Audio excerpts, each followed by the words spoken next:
Olá, tudo bem?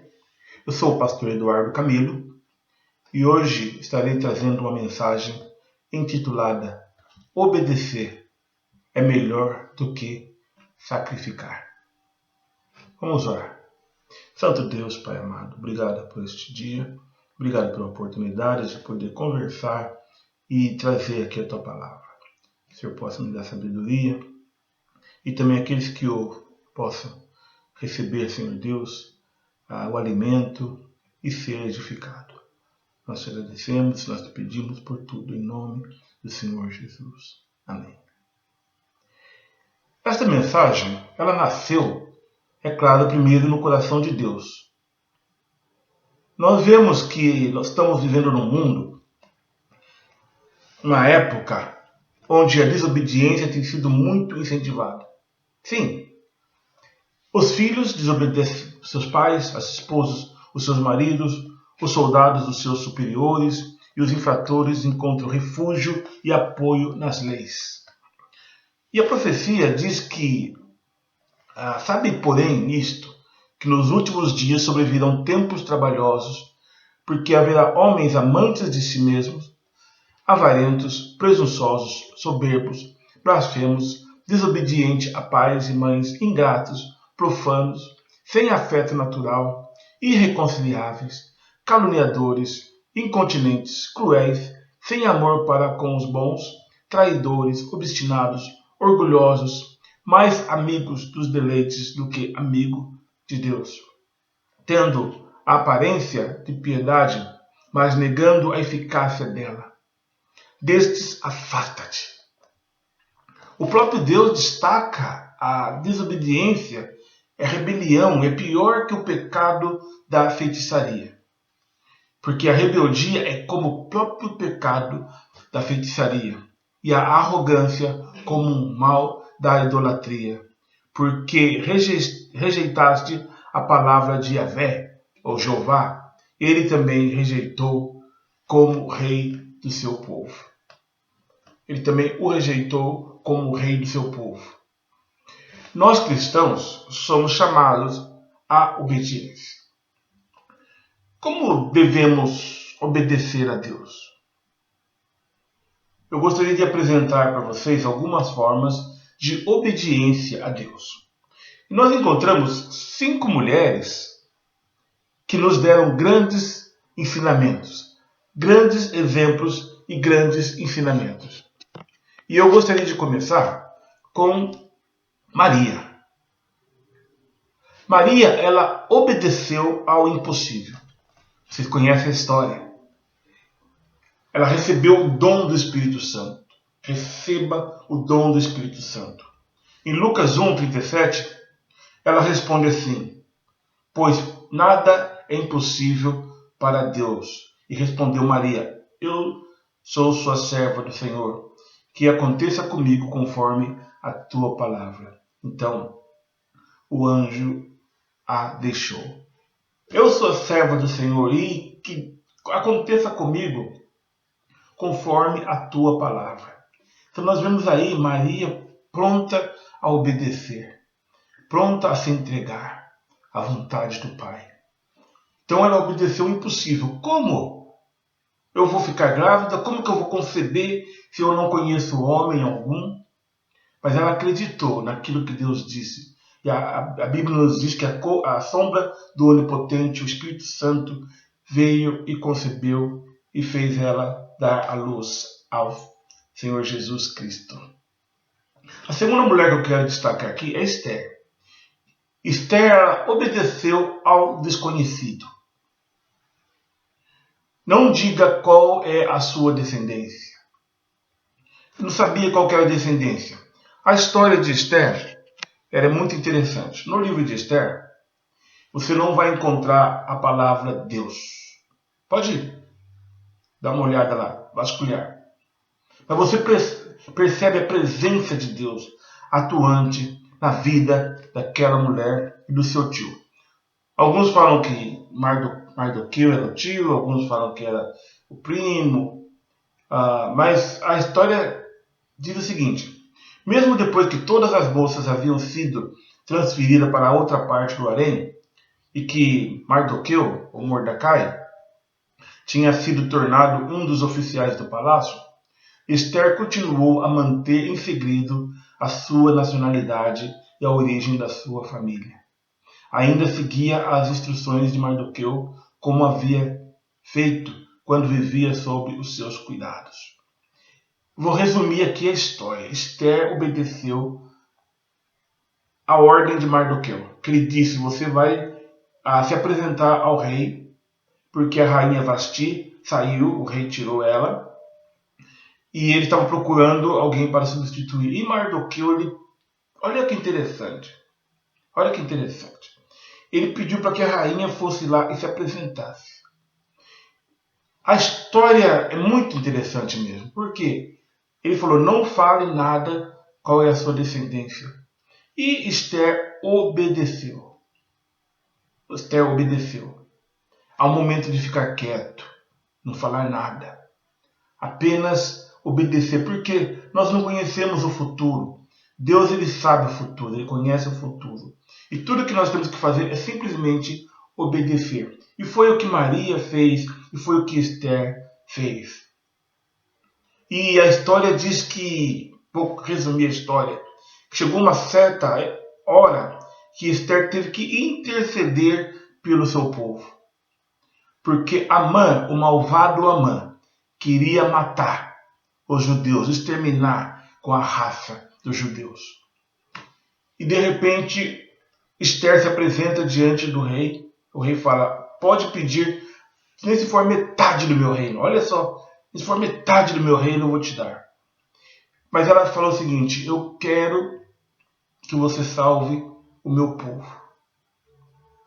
E ela convocou ali um banquete, chamou Amã. Amã achou que ele ia ser condecorado, que ele ia receber alguma promoção. E naquele banquete ela pediu ao rei Assuero, e ela disse assim: eu quero que você salve o meu povo, porque estão querendo exterminar.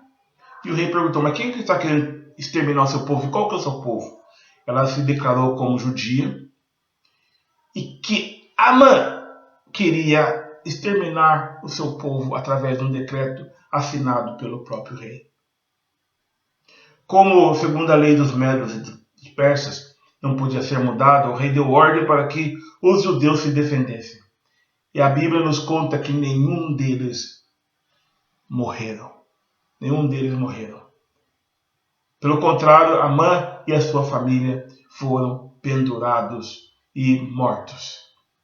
Esse é o nosso Deus. Ele salva. Ele sabe o futuro e ele só espera de você a obediência. A terceira mulher, Ruth, obedeceu à convicção. Nós vemos ali a menção de Ruth em Hebreus capítulo 11, como os heróis da fé, né? Os heróis da fé. E a ordem que Ruth recebeu de Noemi, a sua sogra, porque a história nos conta que os maridos delas morreram, de Orfa, Noemi e de Ruth, e elas estavam em grande sofrimento, muito grande sofrimento. Orfa disse: olha, eu vou embora, né? Tchau, deu tchau. Ruth falou: se vocês quiserem ir, fique. Noemi disse: se vocês quiserem ir, vocês podem ir, fique à vontade.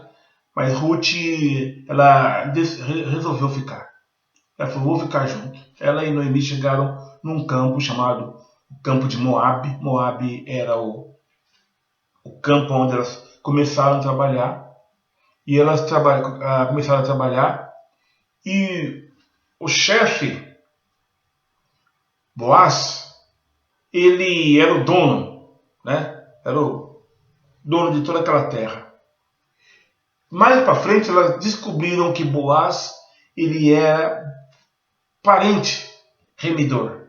Eu não vou explicar o que era o parente remidor, mas na época, o parente, quando a pessoa ficava desolada, viúva ou sem qualquer guarnição, o parente remidor ele ia e assumia aquela família ou aquela mulher. E mesmo sem saber, eles estavam entrando ali dentro da providência de Deus. E Noemi chegou para Ruth e falou assim: eu quero que você vá e lave-se, perfume-se e deite e fique quieta. Isso nós vemos no capítulo 3 do livro de Ruth. E Ruth simplesmente ela obedeceu. Ela não entendeu muito o que é deitar na cama do patrão, ficar lá deitada, quieta. E de repente eles descobriram que Boaz era o remidor. Ai que beleza, que maravilha. A obediência. Muitas vezes nós não entendemos as coisas, é difícil entender. Mas a obediência ela requer apenas simplesmente obedecer. E saber que aquele que está te lidando, te guiando, aquele que está liderando a situação, ele é capaz de saber todas as coisas. A quarta mulher, Sara. Sara obedeceu à tradição.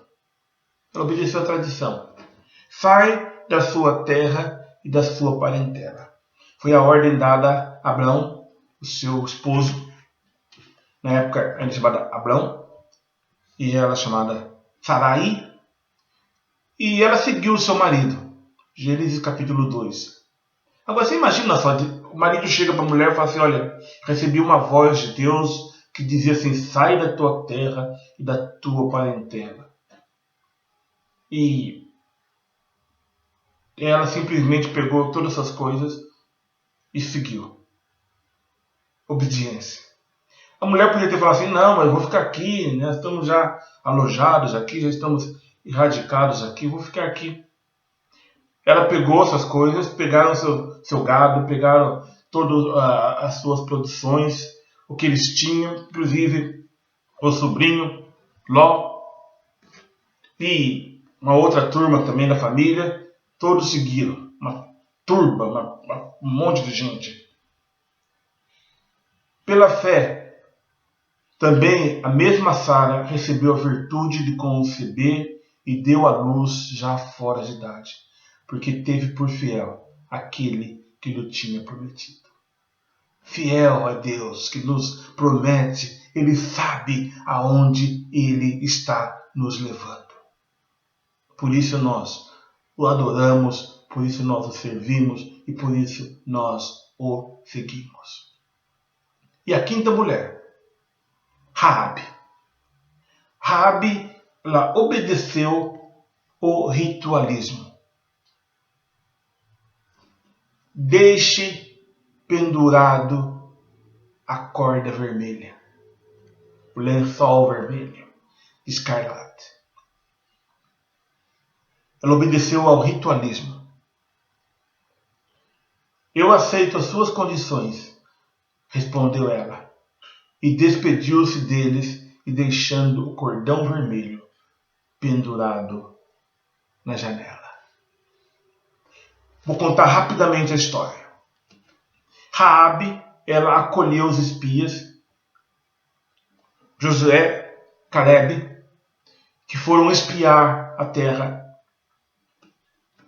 E ela acreditou que eles eram enviados de Deus. Chegaram até a cidade de Jericó e quando os soldados começaram a procurar os espiões, os espias, Raabe, ela escondeu e se apresentou e protegeu ali os espias. Escondeu-os. Ela colocou um cesto e colocou-os escondidos. E ao sair pela janela, os espias falaram assim para ela: você deixa essa corda, deixa esse cordão vermelho pendurado na janela. Porque o dia que nós voltarmos para conquistar a terra, eu vou dar ordem aos meus soldados que eles podem destruir tudo, menos a casa prostituta Raabe. Sim, Raabe era uma prostituta. Mesmo assim, Deus teve misericórdia porque ela acreditou. Deus teve graça porque ela agiu a favor dos homens de Deus. Ela simplesmente obedeceu. E ela deixou ali pendurada aquela corda vermelha. Talvez as pessoas passavam lá, olhavam aquela corda vermelha e falavam: o que será que está acontecendo ali? Não sei. Né? Estranho, né? A meretriz colocou uma corda vermelha ali, um cordão. Será que é para indicar que ali é a casa da luz vermelha, a casa da prostituta? Não sei. Mas só sei que os soldados, quando chegaram para encampar a terra, para dominar a terra, eles tinham a ordem, todos eles tinham a ordem do general para que não invadissem aquela casa. E todos aqueles que estavam dentro da casa, seus parentes, talvez seus vizinhos que acreditaram, todos que entraram dentro da casa e foram protegidos. Pela fé, a meretriz não pereceu com os incrédulos, acolhendo em paz os espias. E também foi digna de ser mencionada no livro de Hebreus, junto na galeria dos heróis da fé. Veja que lindo! Este é o registro dos antepassados de Jesus Cristo, descendente de Davi e de Abraão. Abraão, Sara gerou Isaac, Isaac gerou Jacó, Jacó gerou Judá e os seus irmãos. Salmão gerou a Boaz, cuja mãe foi Raabe. Boaz gerou a Obed, cuja mãe foi Ruth. Obed gerou Jessé, e Jessé gerou Davi, o rei. Jacó gerou José, marido de Maria. Maria, que deu luz a Jesus, que é chamado Cristo. Portanto, são 14 gerações de Abraão até Davi. 14 de Davi até o exílio da Babilônia. E 14 do exílio da Babilônia até Cristo. E vocês percebem que essas mulheres, elas foram mencionadas, elas entraram, foram incluídas na genealogia do Senhor Jesus Cristo.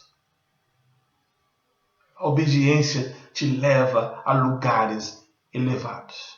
Simplesmente obedecer. Quando você obedece a Deus, Ele tem um lugar de destaque para a sua vida. Esther não está na lista. Mas, na verdade, a Esther, ela salvou o reino todo. Salvou a todos eles. Salvou toda a descendência. Ela negou a metade do reino. E salvou todos os judeus. Inclusive o nosso Senhor e Salvador Jesus Cristo. Não é maravilhoso? Não é fantástico? Eu poderia ficar pregando essa mensagem aqui né? Mas muitas vezes as ordens de Deus não fazem muito sentido. Deus manda se banhar num rio sujo, manda girar em volta das muralhas fortificadas e no sétimo dia gritar, né? 6 dias rodear depois e que as muralhas vão cair. Talvez alguém podia pensar: esses muros de 3 metros aqui não vão cair só nós gritando, não. Marchando e gritando. Podia duvidar. Deus manda abrir a ostra, chega lá, abre a ostra e tem ali uma pérola onde vai pagar o imposto. Jesus mandou abrir a ostra e tinha pérola, e com aquela pérola pagaram impostos a quem é devido imposto. Joga a rede para a direita do barco. Jogaram a rede a noite inteira, mas daquela segunda ordem de Jesus. Eles falam: Senhor, nós estamos a noite inteira aqui, não pegamos nada, mas segundo a sua ordem nós vamos jogar. E a rede veio cheia de peixes. E entre outras doidices. Doidices entre aspas, né? Devemos obedecer sem questionar. Deus conhece o presente. Ele conhece o passado e o futuro. E é Ele quem faz tudo acontecer. Por isso, quando você estiver em dúvida, quando você... Não questione. Entregue-se a Deus. Obedeça. Eu lembrei aqui uma história, eu vou contar para vocês. Sei que o tempo está bem longo, mas eu vou contar essa história. Eu preciso contar essa história. Lá em Curitiba, tem um monte chamado Marumbi. Monte Marumbi é interessante, porque quando você sobe naquele monte, você consegue ver a cidade de Curitiba, a coisa mais linda. De dia, de noite, a hora que você for lá, né, que o tempo está bom, né, você vai olhar e você vai se maravilhar. A vista é muito linda da cidade. Eu estava no acampamento com os jovens da Igreja Batista e de repente os jovens inventaram de subir o monte. Vamos subir o monte Marumbi. E eu estava com aqueles 33 jovens e eu fiquei pensando, é perigoso, né? Mas mesmo assim, vamos lá. Achamos alguém que vai nos orientar, nos levar até o local lá em cima, porque a gente não conhecia o caminho. Achamos ali 2 guias que foram nos levando. E antes de sair do acampamento, tinha uma rede, essa rede de deitar, né? Eu falei pro rapaz, pega essa rede e leva. Vamos levar. Aí ele olhou, acho que ele ficou pensando, mas a gente vai para a montanha, para o monte, levar uma rede? É o Mário Ainal, um grande rapaz líder, né? Um rapaz muito temente a Deus. Na época ele não estava muito firme não, mas depois ficou. E ele pegou aquela rede sem questionar, colocou no ombro e ficou levando aquela rede. E as pessoas perguntavam para ele, onde você vai com essa rede? Ele falou, vou lá para a montanha. E ele carregou, levou aquela rede. Até então a gente não entendeu o que estava acontecendo, a gente não entendeu o que estava acontecendo. Uma menina passou mal, muito mal. Largada. Hipoglicemia. Não tinha nada lá, entendeu? Nada, não tinha nada. E nós precisamos voltar. Quase já chegando, uma equipe teve que voltar com aquela menina. Gente, não sei se você conhece o Monte Marumbi, a montanha, mas tinha lugar que a gente passava, só dava para passar um pé. Passava um pé. Não era uma pessoa, passava um pé. Muito perigoso. Hoje eu não sei como é que está, mas na época muito perigoso. E nós tivemos que voltar com essa menina. E sabe o que eu vou falar para você? Como que nós conseguimos descer com aquela menina de cima do monte? A rede. A rede. Eu não questionei. Falei, vamos levar a rede? O Espírito Santo de Deus me orientou, falou, leva essa rede. Nós levamos a rede. Deixa eu falar para você. Obedeça a voz de Deus. Obedeça o ordenar de Deus, o mandar de Deus. Né? Na hora eu não estava entendendo nada, o Mário também não estava entendendo nada, ninguém estava entendendo nada. Depois, quando chegamos no acampamento, nós louvamos a Deus, glorificamos a Deus, porque todos foram salvos. Nós voltamos, descemos daquele monte. Depois de ter a visão muito maravilhosa da cidade. Então está aí essa mensagem que eu gostaria de deixar com você. E eu citei essas 5 mulheres, porque dia 8 de março nós comemoramos o Dia Internacional da Mulher. Na ocasião eu não pude fazer uma mensagem. E eu quero dedicar essa mensagem como uma homenagem às mulheres cristãs, que muito contribuíram para a nossa história mundial. Salvaram famílias, governos, povos e nações, com a sua sabedoria, com a sua dedicação e com a sua obediência a Deus. Deus abençoe a todos vocês.